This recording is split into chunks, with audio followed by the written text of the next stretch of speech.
Jadi ketika kita pergi ke psikolog, mungkin salah satunya cara agar mental saya tetap sehat ketika saya banyak yang malu untuk menyadari apa yang sebenarnya dia butuhkan. Banyak juga yang enggan untuk menerima dan terbuka dengan apa yang dia alami. Semua hal yang kita alami itu perlu kita realisasikan dalam bentuk cerita kepada orang terdekat. Terkadang kita terlalu naif untuk menceritakannya. Hingga tanpa sadar, kita terlalu banyak menumpuk rasa, menumpuk pikiran, menumpuk praduga dalam otak dan hati kita. Sakit mental hanya bisa disembuhkan oleh kita. Dengan apa? Dengan terbuka dan menerima. Oke teman-teman, perkenalkan saya Putri Nur Fadila, Kabid Medinfo untuk kepemimpinan BEM tahun 2022-2023. Sekarang saya bersama dengan Ustazah Ika Barkah. Ustazah, silakan kenalkan diri. Baik, saya Ika Barkah, dosen STAI At-Taqwa sejak tahun 2010. Waduh, ya. 13 tahun ya? Iya, saya mengabdi sudah cukup lama di sini. Masya Allah. Oke, teman-teman, Ustazah Ika Barkah ini mempunyai latar belakang pendidikan tentang psikologis. Betul Ustazah ya? Ya, betul sekali. Nah, untuk S1-nya Ustazah waktu itu di mana tuh? S1-nya saya di Fakultas Psikologi Universitas Islam Indonesia Yogyakarta. Ya, S2-nya di Universitas Persada Indonesia YAI, Salemba, Jakarta. Berarti sudah MPSI ya? Iya, MPSI psikolog. Masya gitu. Allah. Oke teman-teman, mungkin sebelum kita masuk ke cerita ataupun materi-materi yang lebih dalam lagi, perlu diinfokan bahwa podcast tentang mental health ini kita gagas dari Kabin Medinfo untuk menyebarluaskan ataupun menyamaratakan pendapat kita atau pandangan kita tentang mental health gitu. Banyak orang yang merasa bahwa mental health itu sangat penting tapi sering mengabaikan ya Ustazah ya, dengan melakukan hal-hal yang sebenarnya dia tahu bahwa itu merusak mentalnya dia gitu, tapi terus dilakukan dan itu membuat kesehatannya itu bukan malah membaik tapi malah memburuk gitu kan. Contoh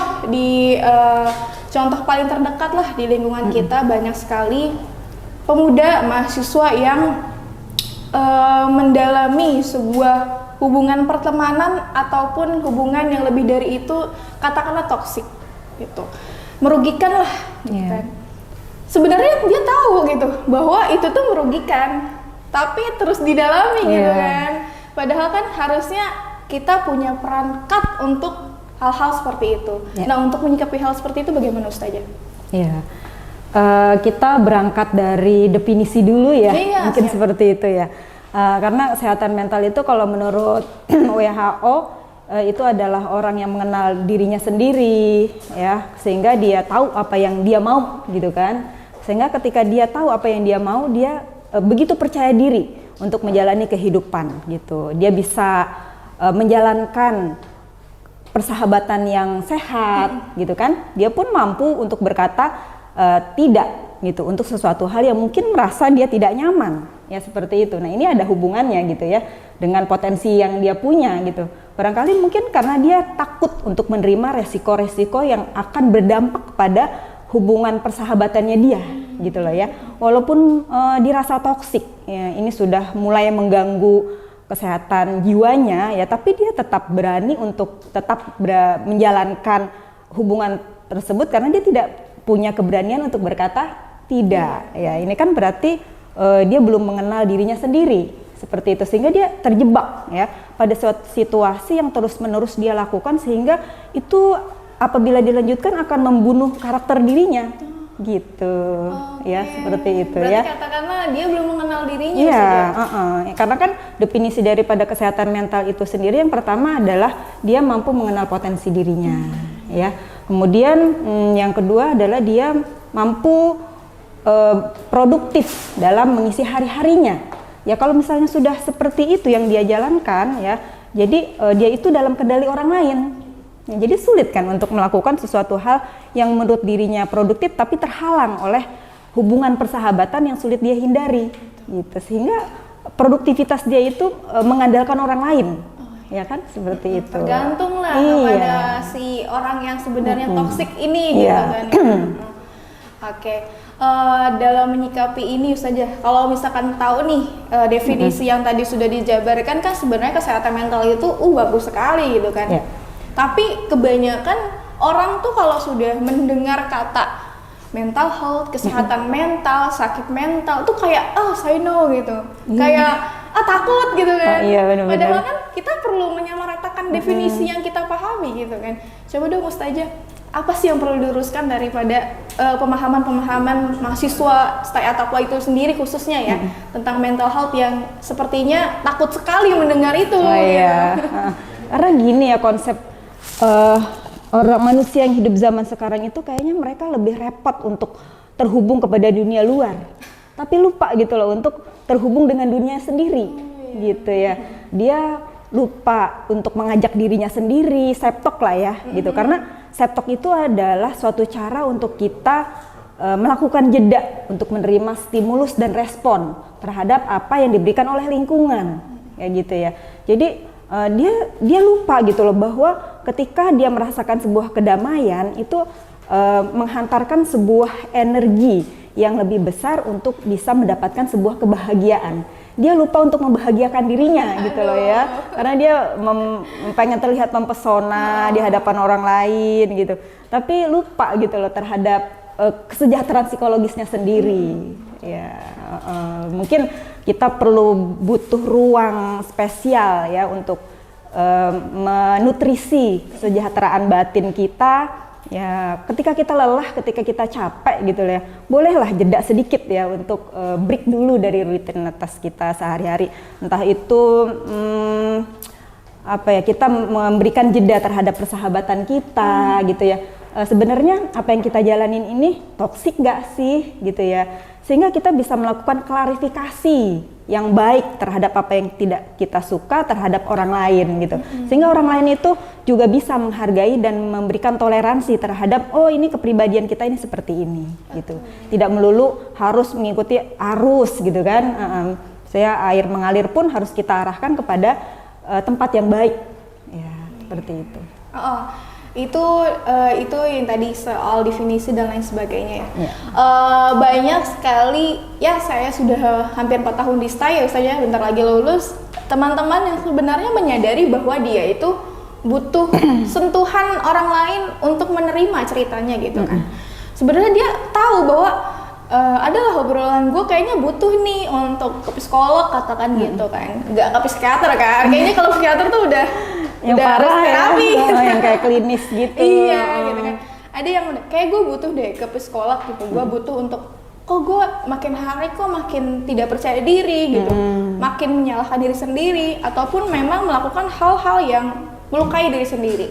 Tapi hal yang mengangkat dia untuk bisa ke psikolog nih adalah takut atas daripada penilaian orang. Jadi kalau misalkan udah ke psikolog tuh kayaknya wah gila nih, wah sakit jiwa nih gitu. Padahal kan tidak seperti itu gitu kan ya.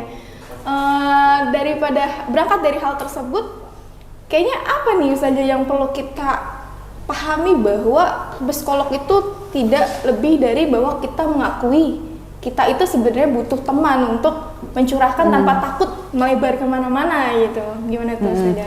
Ini kayaknya terkait dengan kerahasiaan ya. Rahasia gitu. Karena setiap orang itu kan memang memiliki privasi yang perlu dia jaga gitu ya. Dia pun, kita juga perlu edukasi gitu ya untuk mengetahui bahwa ketika ke psikolog itu bukan berarti orang itu sakit gitu loh secara mental, apalagi ya gitu. Misalnya ada yang sampai kenapa sih dia ke psikolog gitu. Nah ini kan akan menjadi rahasia pribadi kita ya. Apakah kenapa orang lain itu bisa tahu kalau kita ke psikolog, padahal kan ini adalah aktivitas kita yang tidak perlu kita publish gitu kan ya. Ini pun mungkin menjadi cara atau strategi buat diri kita sendiri ketika kita pergi ke psikolog. Mungkin salah satunya kita yakin gitu, kita akan pergi kepada orang yang tepat ya, kepada kita mendatangi orang yang tepat gitu. Di antaranya adalah psikolog. Saya yakin kalau misalnya teman-teman pergi kepada orang yang tepat gitu, rahasia teman-teman atau kode atau privasi teman-teman itu sendiri itu tidak akan diketahui oleh orang lain kecuali memang si mahasiswanya itu mungkin yang update status lah, saya mau pergi ke psikolog nih tanpa disadari gitu kan. Iya, seperti itu. Mungkin kita harus juga cerdas ya secara medsos, menggunakan media sosial terhadap apa-apa yang mungkin tidak perlu orang lain tahu kayak gitu kan. Ya kan, jadi sekarang kembali lagi ke kita gitu. Ketika ini adalah ruang privasi buat diri kita, maka itu tidak perlu diupload. Ya seperti itu ya kan. Harus bijak ya. Iya gitu, saya rasa nggak ada masalah ya, nggak perlu takut gitu loh. Kalau memang Anda rasa sudah waktunya ketemu dengan profesional gitu kan, seperti jasa atau tenaga psikolog, ya saya yakin psikolog itu sendiri kan sudah memiliki kode etik gitu kan. Nggak mungkin lah dari psikolog itu yang akan memberikan rahasia-rahasia kliennya ya. Kembali lagi ke klien itu sendiri. Misalnya mau ke psikolog dia upload foto ya bisa jadi kan itu ngapain? Iya. Berbangga dengan dia berbangga iya kayak gitu. Ya bukan malah mendapatkan treatment yang tepat, malah justru akan memunculkan masalah baru gitu ya. Ya jadi kita mengertilah apa yang seharusnya dipublish dan tidak perlu dipublish, karena itu akan kembali lagi kepada diri kita semuanya. Gitu. Oke Ustazah, kita lanjut ke kuesioner ya Ustazah ya. Kita baik. Kami itu udah buka kuesioner anonimus gitu. Jadi tanpa terlihat identitasnya siapa, yang memberi pertanyaan itu juga siapa, nggak ada. Jadi kita benar-benar privasinya itu dijaga banget di sini. Yang pertama, di sini ada pertanyaan. Kalau tiba-tiba air mata keluar sampai nangisnya sesebukan, terus jadi ngerasa diri nggak berguna sampai bisa nyakitin, melukain diri sendiri, cara untuk menghindari atau sembuh ke diri sendiri dengan bagaimana ya? Oh gitu ya. Ketika memang Anda merasakan hal yang terpahit ya dalam hidup kita, nggak apa-apa, nangis aja sampai Anda merasa puas. Gitu, nangis aja sampai Anda merasa betul-betul itu bisa melegakan, ya kayak gitu. Tapi ya jangan terlalu lama gitu ya. Kita pun harus mengerti kenapa kita menangis gitu loh. Kemudian setelah gitu kita redakan emosi kita. Setelah kita merasa emosi kita sudah stabil, ya lanjut kita berpikir tentang apa yang baru saja kita rasakan ya. Rasakan kenapa kita menangis, tentunya ada rasa yang membuat kita merasa kecewa, rasa sakit, nikmati aja rasa sakitnya itu seperti apa, gitu, nikmati, gitu kan, nikmati, jangan Anda langsung bertindak ya, lagi sedih, lagi emosi gitu, tentang apapun itu, mungkin Anda merasakan kekecewaan dengan orang tua, atau teman, atau dosen, dan orang-orang di lingkungan Anda, kemudian Anda langsung bertindak, saya rasa itu bukan solusi yang tepat ya, karena itu akan membuat efek sosial yang tidak bagus ya. Berjangka panjang iya, ya. Berjangka panjang itu malah memperburuk suasana yang seperti itu. Nggak apa-apa, itu bagus ya nangis gitu, karena kan meluapkan emosi ya. Kalau dalam psikologi itu disebut dengan katarsis gitu. Kadang-kadang kita kan pengen ke laut gitu, pengen teriak gitu kan, pengen ke hutan, kayak gitu. Nah itu boleh juga, silakan aja jika memang hal tersebut bisa melegakan hati dan pikiran kita, seperti itu. Guys, ya. nangis aja guys ya, nangis. Ya, nangis ya nggak apa-apa gitu, tapi jangan lama-lama gitu. Cukup 1 jam 2 jam juga itu udah membuat kita merasa cukup full katarsisnya, seperti itu. Nah habis itu kita nikmatin deh rasa sakitnya itu seperti apa. Kayak mungkin rasa sakitnya yang kayak diiris-iris ya, luka yang sudah teriris kemudian dikasih garam sama dikasih limo, itu kan sakit banget ya. Mungkin seperti itu gambaran sakitnya gitu. Udah luka, sakit tambah sakit. Iya, ya? Dipakein limo atau jeruk nipis gitu kan. Rasain aja sakitnya. Oh gini ya rasa sakitnya ya, kayak iya, gitu. Karena ada suatu waktu bakal nertawain hal tersebut iya, ya misalnya betul. Ya. Ketika udah sembuh iya. ya. Kok gue dulu gini ya gitu. Jadi ngerasa kok kayak bodoh banget dulu gitu kan. Aduh. Iya. Jadi nangis ya guys ya, nggak Ya, apa-apa. sambil dinikmati tuh rasa sakitnya seperti apa. Kalau misalnya kita tuh pengen mukul-mukul bantal, nggak apa-apa deh ya. Asal jangan kan melukai diri kita gitu. Betul. Atau ngeremes-ngeremes bola yang yang lunak gitu kayak squishy gitu ya. Kayak bentuk squishy boleh juga tuh, sampai kita remek-remek, kita Sampai ngebayangin hancur, nggak apa-apa ya. ngebayangin orang yang kita yang ada dalam pikiran kita lah. Tapi jangan dendam ya. Seperti itu. Cuma sebatas itu aja. Nah, kemudian ketika kita emosinya sudah stabil ya, kita coba berpikir gitu loh tentang apa yang perlu kita lakukan. Kayak gitu, apa yang perlu kita lakukan ya. Saya rasa seperti itu. Iya. Oke, lanjut ya Ustazah ya. Yang selanjutnya gini.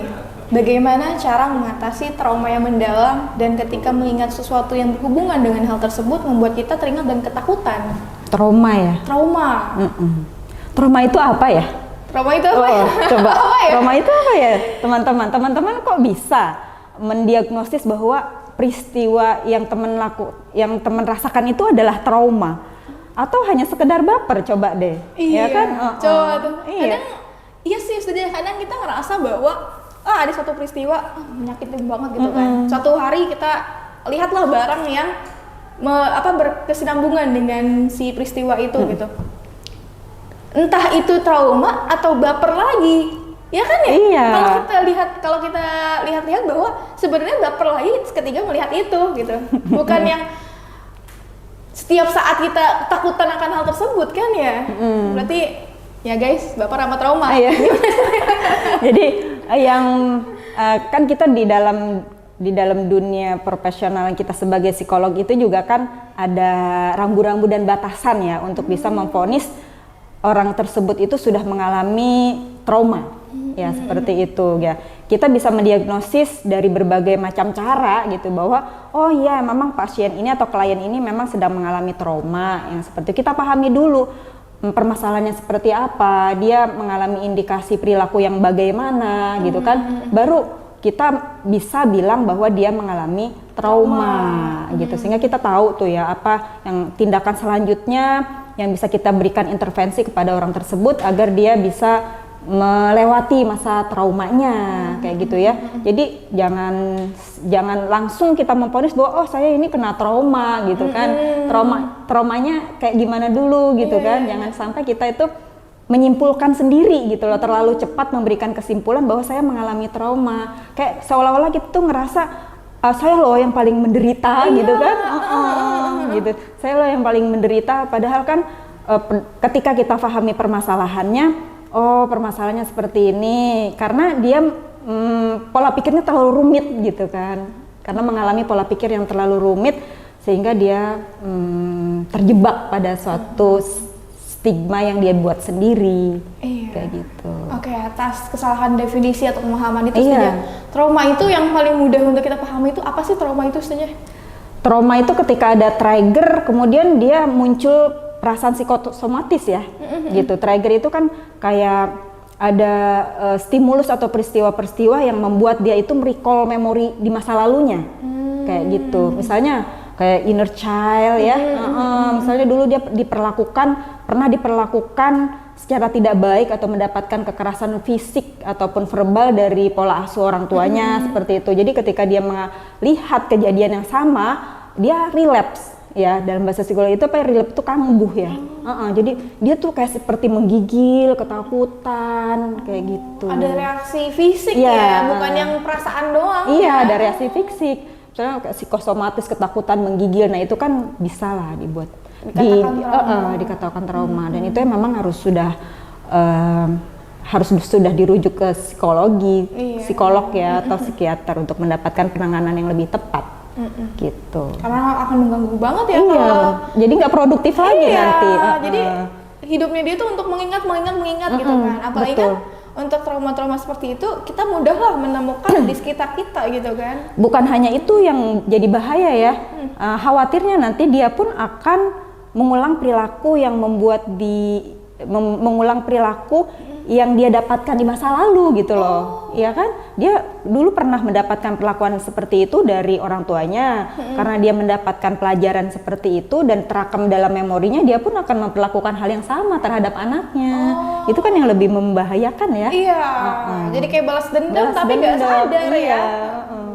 Seperti itu. Maka pun kalau berarti kan ada yang belum selesai terhadap dirinya dari masa lalu yang pernah dia dapatkan. Gitu, jadi kita harus bisa mengatakan ya guys ya, mana yang trauma atau baper doang gitu. Jangan ngerasa aduh kok permasalahan saya tuh berat banget ya gitu. Hidup gue menderita banget ya. Kayaknya pantas deh kalau nggak usah masuk kuliah. Waduh. Yang bikin nggak produktif ya. Jadi ada alasan. Oke, lanjut ya. Boleh, silakan. Sekarang gini. Bagaimana cara agar, ini pertanyaannya kayaknya banyak yang relate nih saja. Bagaimana cara agar mental saya tetap sehat ketika saya sudah ditinggal nikah oleh laki-laki yang benar-benar saya harapkan dan saya gantungkan setelah keluarga saya. Karena selama 3 tahun saya selalu bersama, tidak pernah tanpa dia. Tiba-tiba langsung ditinggal nikah gitu. Ini ceritanya udah nikah ya? Belum. Belum pacaran ya? Masih pacaran saja. Masih pacaran dia.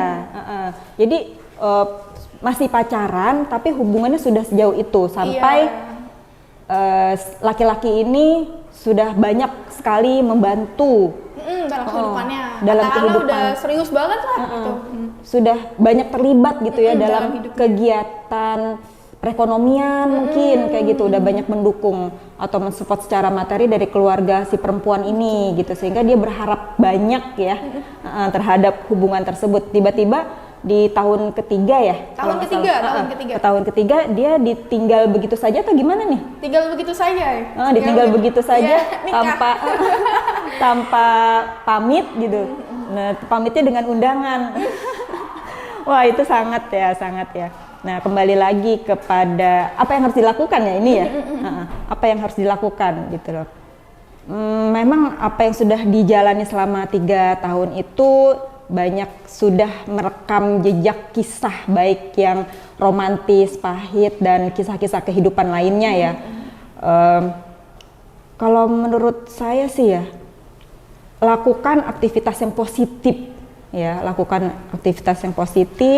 mungkin bermainnya di pola pikir yang harus kita rubah gitu kan, di pola pikir yang harus kita rubah. Sesaat ya, tadi saya sudah katakan bahwa ketika kita menghadapi suasana yang membuat kita menjadi terpuruk itu ya, kita butuh self-talk ya, butuh berbicara kepada diri kita sendiri, kita butuh akses terhadap diri kita sendiri gitu kan.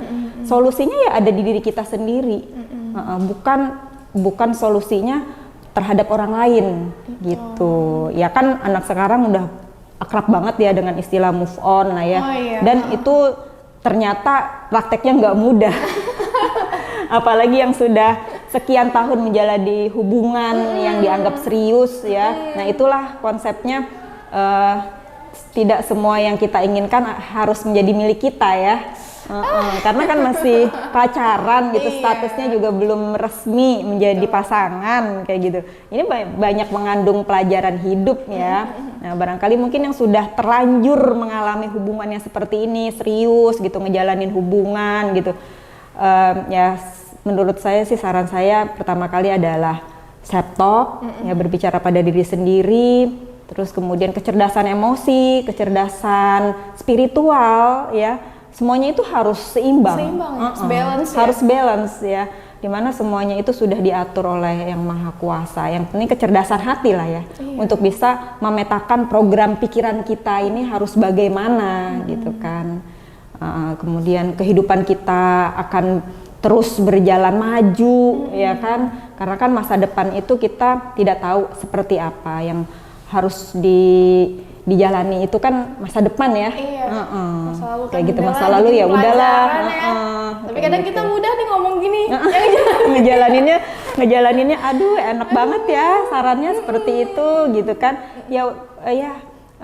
Kita mengatur ulang mindset, pola pikir kita aja ya. Karena memang masalah itu semuanya bisa kita carikan solusinya itu ketika kita mau merubah pola pikir. Betul. Iya, dari pola pikir ya udah, kita harus bisa menerima. Konsep menerima itu memang menerima dan ikhlas ya. Konsep menerima dan ikhlas itu memang 2 kata yang mudah keluar dari lisan kita, tapi untuk menjalankannya itu sangat berat, sangat sulit gitu. Pokoknya proses menerima, sampai kapan? Setahun 2 tahun mungkin hati kita masih luka gitu kan. Menerimanya seperti itu. Intinya bisa menerima dan ikhlas. Terima banyak ya? Aja ya. Terimain aja dulu. saya terima ketika saya ditinggal ini kan baru ya. Siapa tahu kan selanjutnya kan lebih baik dari itu gitu, guys ya. Ya, kalau konsep keagamannya juga banyak ya. Coba deh teman-teman baca kisahnya Ummu Salamah tuh ya. Di mana ketika Ummu Salamah ditinggal oleh Abi Salamah itu kan Ummu Salamah mendapatkan Rasul. Kan lebih baik ya kan. Tuh, ada siapa tahu dapat versi Rasul selanjutnya. Kayak gitu ya. Jadi apa yang kita tidak dapatkan ya mungkin nanti akan mendapatkan pengganti yang lebih dari itu. Ya berpositif thinking. Inilah waktunya saatnya menerapkan positive thinking, menerapkan konsep menerima dan ikhlas. Iya, karena kalau dari posisi kayak gitu kita jadi ngerasa tidak berharga ya sebagai wanita gitu saja. Kayak aduh kurangnya saya apa sih gitu. Terus emang selama ini kurang apa yang membuat ditinggalkan gitu kan. Kadang kan kita ada di posisi itu gitu kan. Ya lagi-lagi ya udahlah dengan terus-terus bilang bahwa kita berharga gitu. Kita akan dapat yang lebih dari yang meninggalkan kita gitu guys. Yeah. Kadang kalau misalkan ngomong kayak gini relate-nya banyak banget nih sama yang seumuran mahasiswa lah saja ya. Ya untuk hubungan-hubungan yang seperti itu kan memang nggak tabu dialami oleh yang berumuran 20-an gitu kan. Ya itulah terima ya guys. Terima, ikhlas. Siapa tahu dapat versi Rasul selanjutnya. Iya. Oke, pertanyaan terakhir saja. Jadi tadi saya sempat menghafal gini. Pertanyaannya unik, anak stay gitu. Saya pernah punya pengalaman menjadi guru TK. Tapi ketika dia kan latar belakangnya adalah pendidikan gitu. Ketika mengajar di TK, itu saya merasa cemas. Kayak apa ya? Mungkin kaget dengan dunia anak-anak gitu kan ya. Kayak cemas terus kayak ngerasa pusing, stres gitu kan. Apalagi kan kalau misalkan tipenya yang nggak suka anak kecil ya, terus tiba-tiba dunia anak-anak tuh dia merasa bahwa pusing banget gitu, stres banget gitu kan. Itu gimana tuh saja? Masuk nggak tuh ke dunia psikolog gitu? Ya masuk ya. Masuk ya. Seperti tadi saya katakan bahwa definisi kesehatan mental menurut World Health Organization bahwa yang pertama kali dia harus bisa mengenal potensi dirinya sendiri sehingga dia bisa hidup dengan produktif, menjalankan aktivitasnya kayak gitu. Ketika dia masuk ke situ, ke dunia taman kanak-kanak, di mana taman kanak-kanak itu kan memang belum bisa bekerja sama dengan baik, ya kan? Mereka konsepnya itu masih here and now gitu. Jadi kalau misalnya mereka belum mendapatkan kepuasan dirinya itu sekarang dan di sini, maka dia akan menunjukkan perilaku berontak. Kayak gitu kan ya. Pokoknya aku mau sekarang gitu kan, nggak bisa ditahan-tahan, nggak ada tuh anak TK disuruh sabar gitu kan. Nggak bisa. Apa itu sabar? Nggak bisa seperti itu, mungkin yang disuruh sabar gurunya malah ya. Stok sabarnya harus tebel. Gitu. Jadi sebelum kita menentukan ke aktivitas mana yang kita ingin jalani, sebaiknya kita mengenal dulu situasi kerja yang seperti apa yang akan kita jalani nanti gitu kan. Sehingga dengan kita bisa memahami bagaimana ritme dunia kerja yang akan kita jalani, kita sudah siap secara mental dengan resiko penuhnya kan. Gitu. Jangan sampai kita itu justru kita tuh merasa bingung apa yang harus kita lakukan. Ya kan di awal teman-teman tahu kan ya mau masuk ngajar gitu ke dunia taman kanak-kanak, ya kan makanya kan dibekalin kalau untuk anak PAI ya, psikologi pendidikannya kita mempelajari tumbuh kembang anak. Betul. Gitu kan pada usia-usia tertentu dia itu memiliki tugas fase perkembangan yang seperti apa, kayak gitu kan? Bagaimana? Iya. Itu untuk apa sih? Bukan hanya sekedar mengedukasi kita, tapi juga memberikan asupan nutrisi kepada kita itu agar siap secara mental sebagai guru taman kanak-kanak. Harus bisa memahami dulu dunia kerjanya, ritmenya itu seperti apa. Kalau emang dari awal ngerasa nggak cocok kayak ya udah jalan-jalan itu bikin kita nggak produktif. Iya. Ya. Terakhir Ustazah,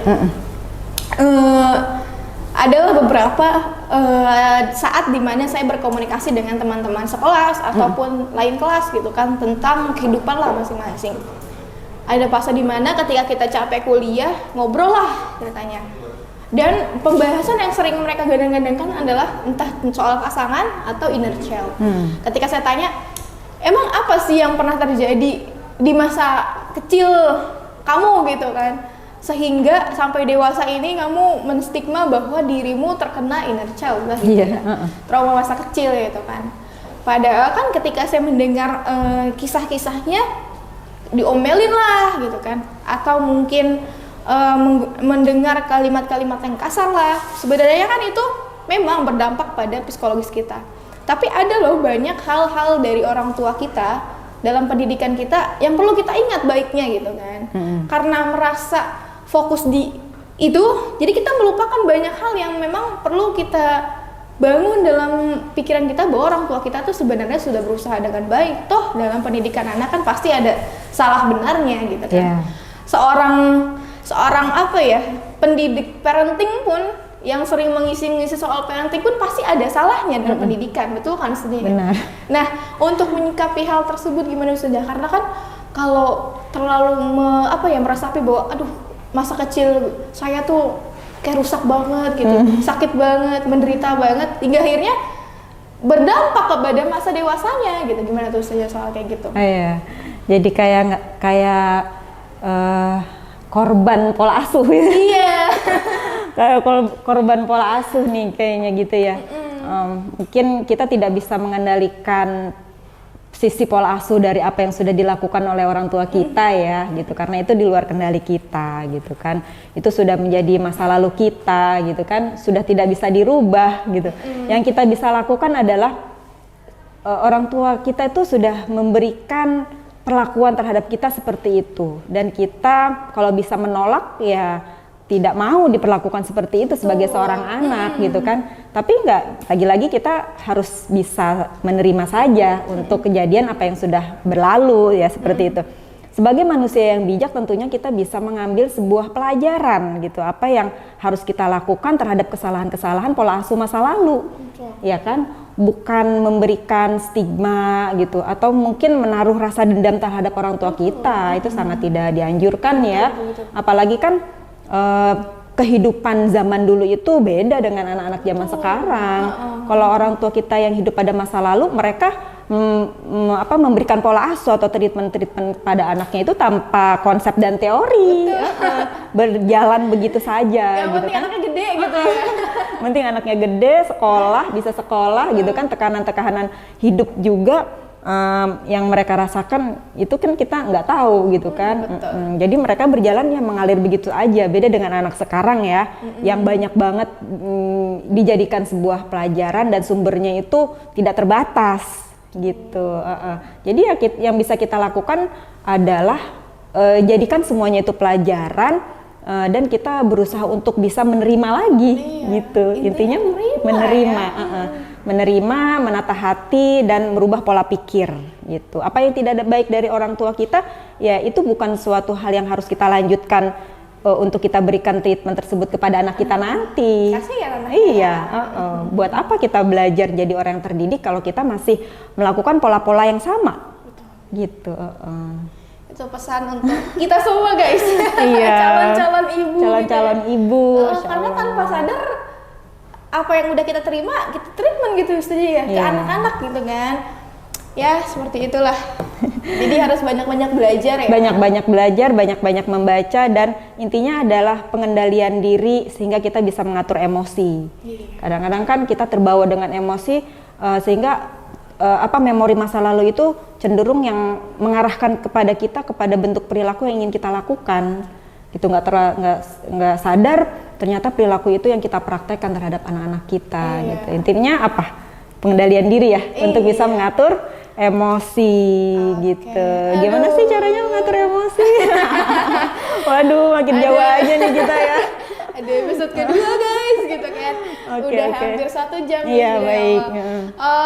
Banyak sekali pembelajaran yang bisa kita dapatkan teman-teman dari podcast kali ini, bahwa intinya adalah untuk kesehatan mental kita ya udah kita menerima. Intinya ya, awal daripada kita menghadapi dari kesehatan mental itu ya kita menerima gitu. Menerima tentang apa yang sudah kita alami gitu kan.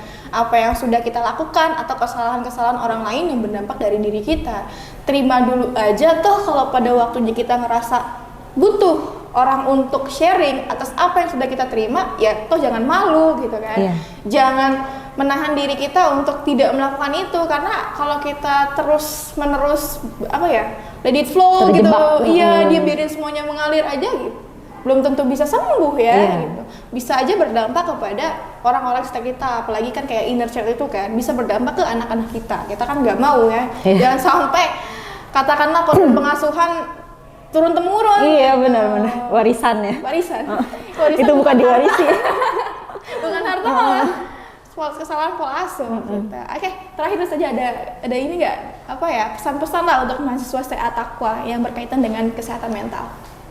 Ya, pesan saya yang pertama kali untuk bisa mengantisipasi stigma negatif atau agar bisa membuat mental kita itu bagus ya, atau kita memiliki kesejahteraan psikologis lah ya, maka kenali dirimu ya, potensi-potensi yang kamu miliki sehingga kamu itu bisa memiliki kontribusi terhadap lingkungan dan hidup lebih produktif ya. Dan konsep satu lagi untuk bisa kita memperoleh kebahagiaan hidup kita itu adalah mampu menerima dan ikhlas, tentunya dengan konsep yang matang, bukan? Ya seperti itu. Kenalin diri sendiri sama menerima dan ikhlas. Oke. Terima kasih banyak Ustazah atas waktunya. Nggak kerasa sampai 1 jam ini. Semoga nanti ada kesempatan kita untuk membahas lebih jauh gitu kan terkait dengan psikologi gitu kan. Karena luas banget Ustazah. Iya, betul. Oke, teman-teman. Nanti kalau misalkan ada pesan ataupun pertanyaan-pertanyaan yang ingin diajukan kepada Ustazah Ika Barkah, teman-teman bisa langsung mengajukan pertanyaan di kelas-kelas kuliah. Karena insya Allah masih aktif ya Ustazah ya? Insya Allah. Masih aktif, insya Allah bertemu di kampus juga di bisa kampus. Ya. Misalkan mau curhat nih, Ustazah mau konsultasi dong gitu. Gue praktek di sini. Oh, iya. Oke teman-teman, terima kasih sudah menyaksikan. Sampai jumpa di podcast selanjutnya. Semoga kita semua sehat, sehat badan, fisik, mental, hati. Oke, terima kasih. Wassalamualaikum warahmatullahi wabarakatuh.